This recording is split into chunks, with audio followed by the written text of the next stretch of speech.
Hi, good afternoon. Ito, ngayon lang ako ulit sa inyo nagpakita. Kasi meron akong gustong ipakita ulit sa inyo. Naputol lang yung aking video.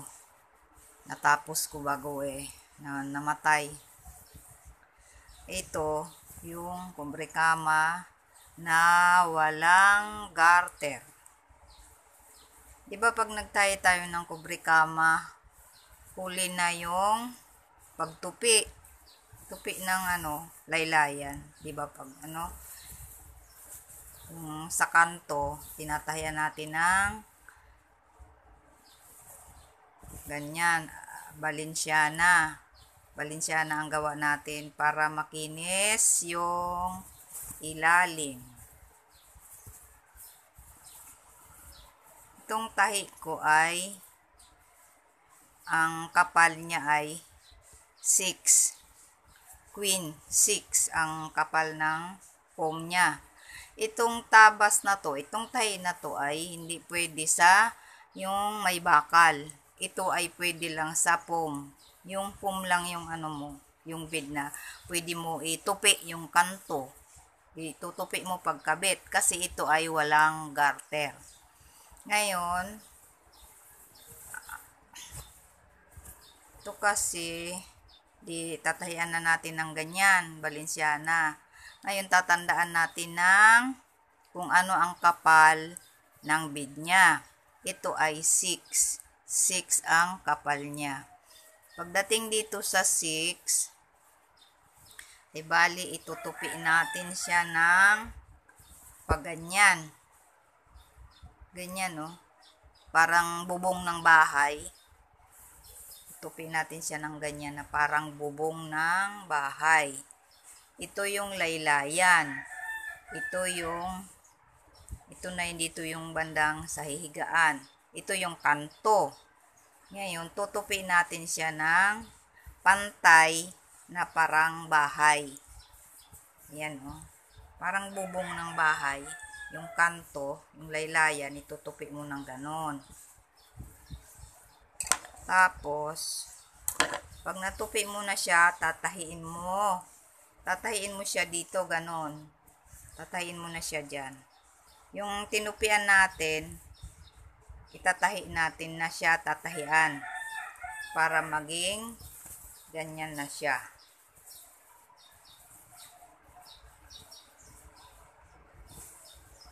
Yun. Yun na, nakatahi na siya. Kaya ganon ang forma niya. Ganyan. Ito na yung kanto ng bed. Ito yung sa ilalim. Ito yung sa ilalim. Ayan. Parang naggawa ka ng box. Diba? Ganon. Ito yung ilalim. Ito naman yun, dito na sa hinihigaan na. Kaya, hindi pwede sa may bakal. Kung ang bead mo ay foam lang, tapos ipapatong mo, pwede mong gamitan nito ng ganitong style. Walang garter. Kaya, pag nagbuo ka rin nito, bubuuin mo muna yung mga kanto. Diba yung mga kanto noon ay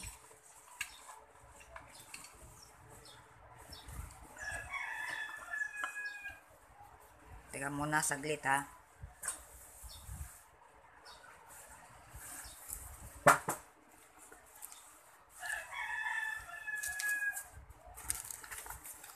Parang ganito.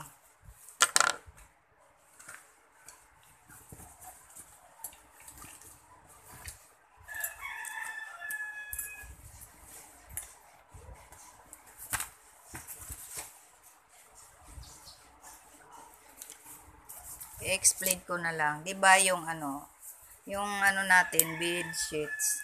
'Di ba ganyan ang tabas niyan? Ang kanto. Ganyan.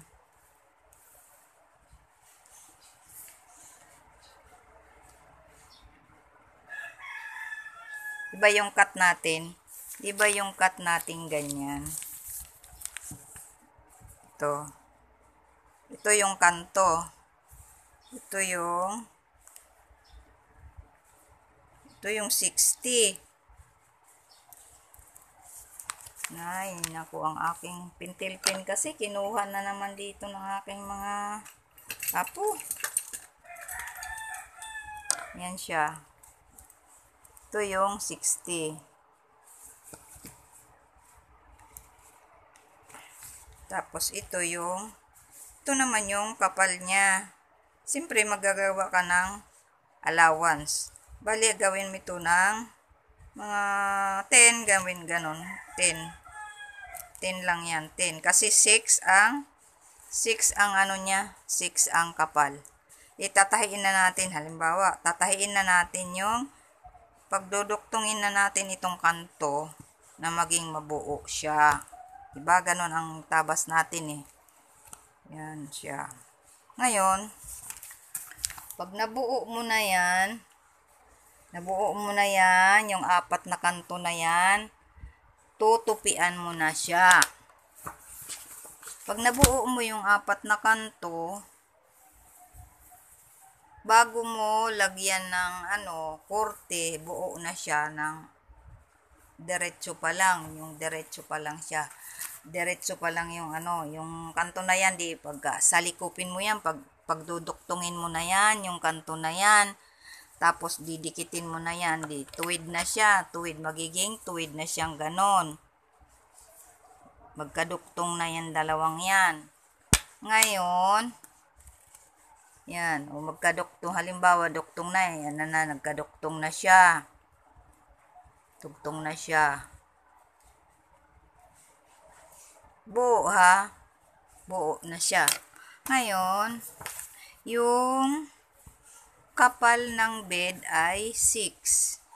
Yan, 6. Ito yung 6 na kapal. Gagawin mo, tutupiin mo siya ng parang bahay, bubong ng bahay. Yan. Ito yung laylayan. Yan. Tupiin mo siya ng pantay.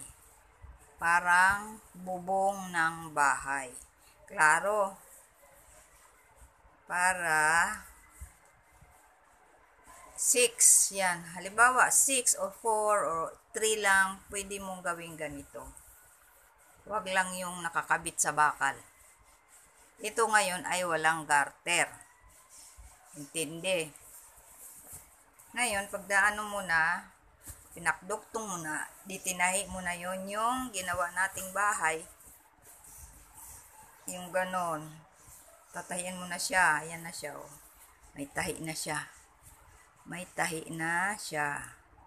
Tinahian ko na. Bago pinagdikit ko na siya. Ayan na.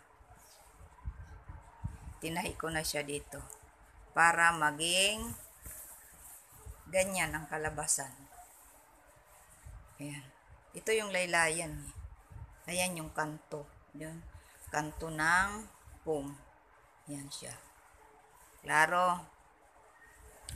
Tapos, bago mo yung buuin, bago mo ito gawin, tupian mo muna. Di ba yung una lang muna ang atin? Yung tuwid lang. Tapos, tutupian. Tupian mo muna paikot. Bago mo gawin yung ito. Bago gawin mo yung parang bubong. Yan. Siya.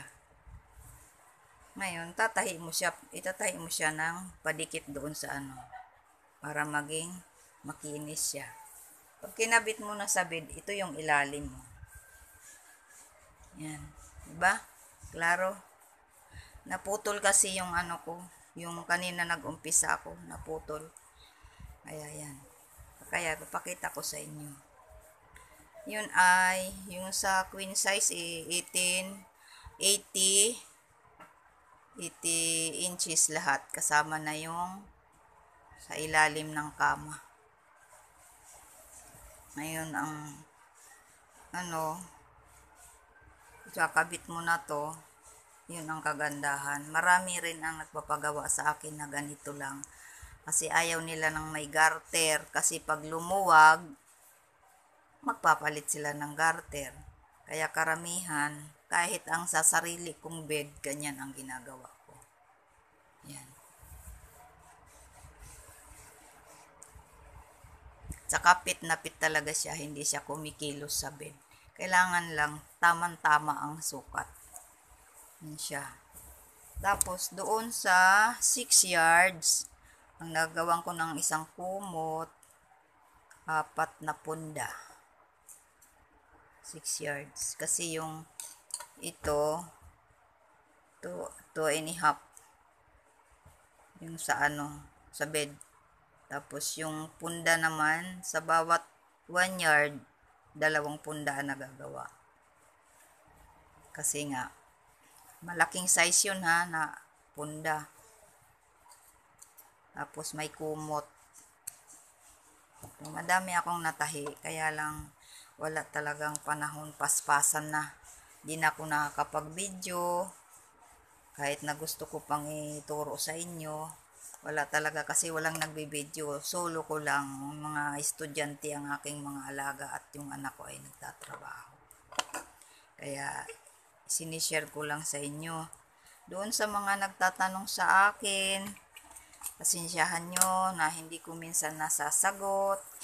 Kasi nga,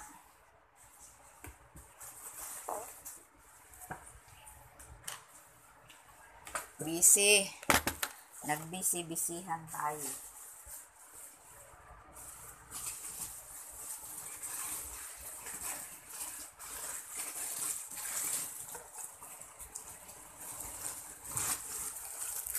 Ito sa may nagtanong sa akin ng zipper.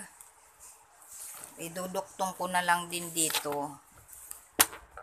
Kasi gusto nilang malaman kung paano ang pagkabit ng runner. Ito oh. Ito. Madali lang ang pagkabit nito. Bibiyakin mo lang siya ng ganyan. Tapos, para hindi ka mahirapan, huwag mong pantayin. Para tuwid yung ganyan siya. Yan. Tapos, ang iuna mo pagpasok ay itong matulis. Ito una mong ipapasok. Yan.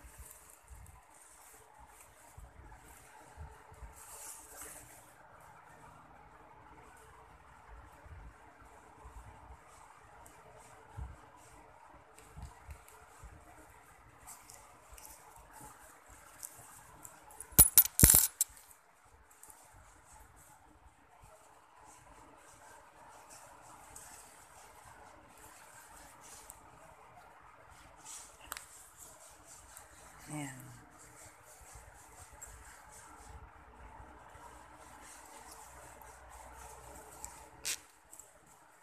Ayan.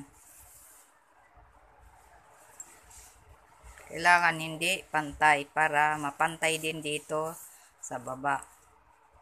Bali, ito na siya. Sisipir mo na siya ng ganon. Lalagyan mo na lang siya ng lock.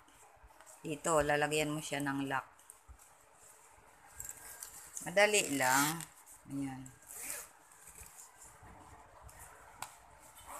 Ulit. Hindi klaro. Oh. Yan siya. Ito yung zipper. Hindi pantay. Iuna mo to.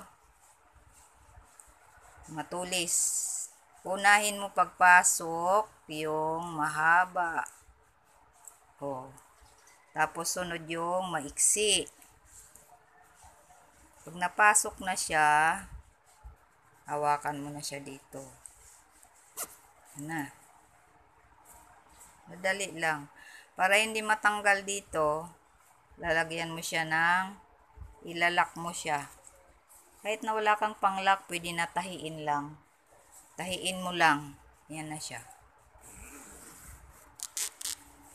Paggawa ka nito sa sa sobre kama, yung balot ba ng bed. Kasi lalagyan mo ng zipper. Di ba tinuro ko na yun sa inyo?